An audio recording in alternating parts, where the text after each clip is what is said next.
Some bad news to start. External hard drive failure.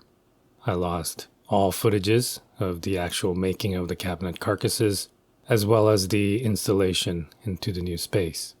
That includes the sink cabinet, the island cabinet, and what ended up morphing into the peninsula cabinet. This shows what they look like now, but the making of and how they got here is all gone. The footages for those, plus the sink installation, the carburetor installation, and all the other related plumbing, were all in the second external hard drive, which is now dead. So, moving on. This was the plan for the sink carcass. These are the mounting platforms for the sink. They are lowered by 2 millimeters all around, so that when the sink sits on here, which has a flange of 1.7 millimeter, the tops are flush, so the counter can sit flush. For this, I did a lot of research on copper sinks, and it came down to two places, Raquel Custom Sinks or Haven's Luxury Metals. I went with Haven's.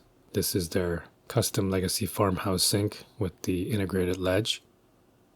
36 inches long, 20 inches wide, 8 inches deep. In retrospect though, if I had to do it over again, I think I'd go with Raquel. And I say that because a copper sink from either of these two places is going to cost you an arm and a leg, and half of the other leg. And I didn't know until I got the sink, but I ordered the copper sink with the copper drain option, but the drain that I got wasn't actually pure copper, it was copper plated from Mountain Plumbing, as the label said on the box.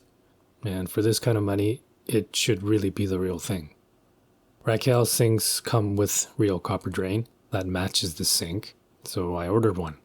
And this may seem like small detail and not a big deal, but I like companies that pay attention to these little details. That to me is a big deal. Moving on to the island unit. This is one single piece, so is this. And they do have the notches cut around them. This unit is different in that it has no feet like the rest. And I scribed this edge to the subfloor to make sure this is as leveled as possible. Actually, the whole thing is built right off the subfloor, because these are going to have hidden drawers. It's also the only unit that I stained, only on this side though, because it's going to be exposed. The last unit was supposed to be this, but I changed it to a peninsula. I think visually it looks better. It's better for cooking in terms of countertop space. It's better for serving big dinners. And obviously, it's more storage. And because it's not a true corner unit, I can use all of this space with the door on this side. This is an access door. And I put this here so I can get to this, which is an opening that lines up with the outlet. If you remember back in episode 5, I offset this outlet so that it wouldn't be directly behind the range. I wanted to be able to plug it or unplug it without having to move 400 pounds. And if I ever needed to service the receptacle here, this access door allows me to get to the outlet.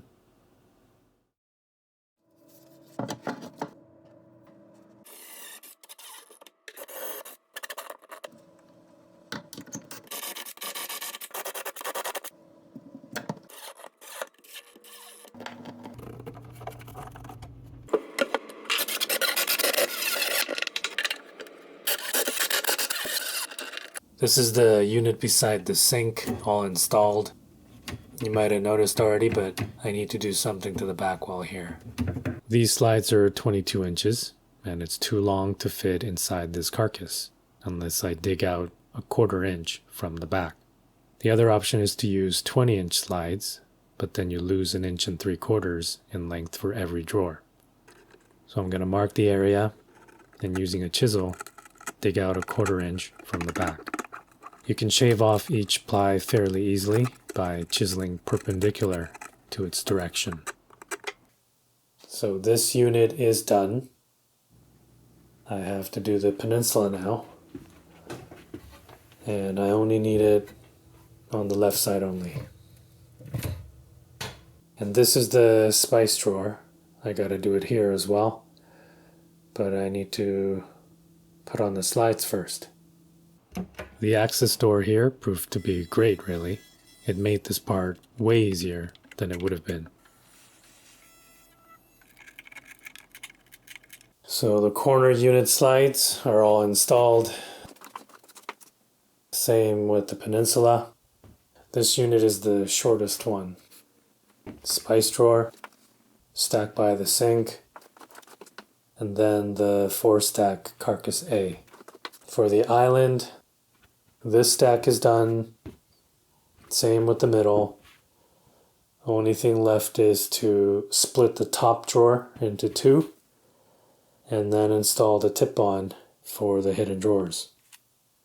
The tip-on, you can get these separately or with the slides. So there's the two tabs. And then the tip-on devices. And then these are the connectors that fit on the ends of the linkage bar, which you have to buy separately. This drawer for sure needs it. For those two, I might not. So if you flip this over, at the bottom there would be this notch. That's where this fits into. Oh, and these are labeled R and L for right and left. So you insert it into the notch and then you rotate it till you hear the click. And then the tip on, you line up these to these parts and slide them in.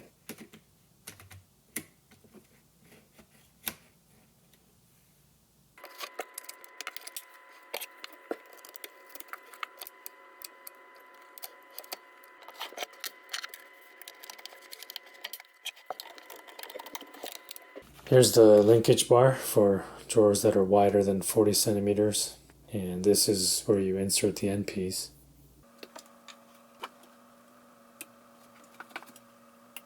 And then I'll line up the length and cut it with a hacksaw. And that's it.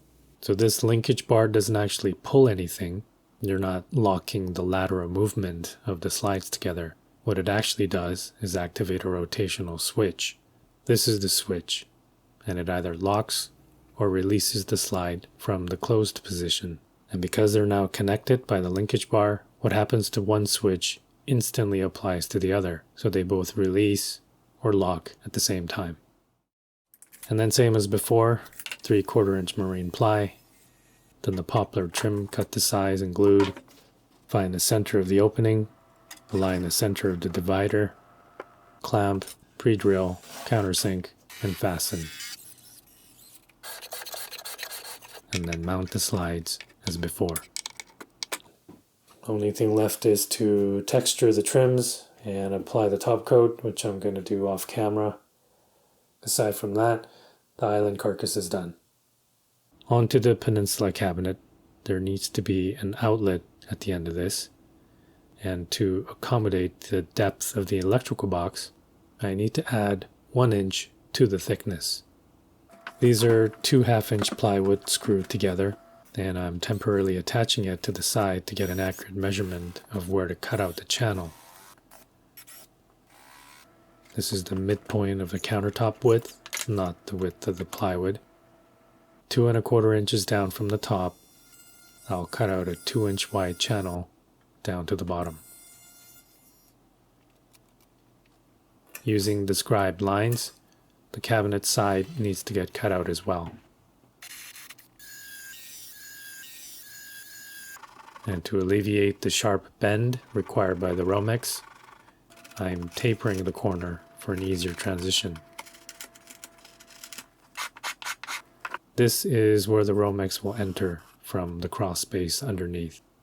And now it's time to glue the plywood together. And fasten it to the side of the carcass, as well as the subfloor. Had to notch the top so I can drive the screws in. This is 3/4 inch melamine, and it's going to be the stand-in countertop for the next 2 months. We still haven't decided what we're going with, and even if we did, it's going to take 1 to 2 months before it's installed anyways.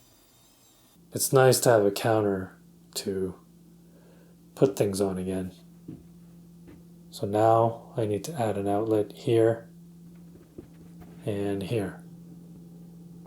For these, I'm not cutting out a channel. I'm simply leaving 2 inches of space and cutting off the excess. But before I attach them, I'm going to cut out the openings first on the carcass sides. Okay, now to attach this,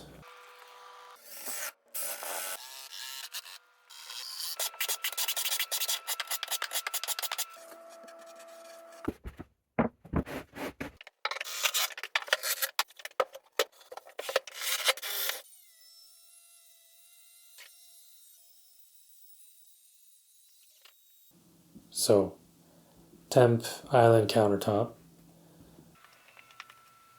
added the strip at the end here, temp sink countertop. It looks rough, but perfectly flush.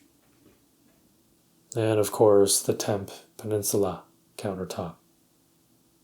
One thing that is very important to me is that this edge lines up with this edge of the island. This to me is, it just has to be this way. And I'm going to make sure the installers know this going in. So there it is. All the carcass is done. It's really too bad because I did spend quite a bit of time filming every little thing. I'd say at least 7 or maybe 8 episodes worth. But that's what happened. And that's about that.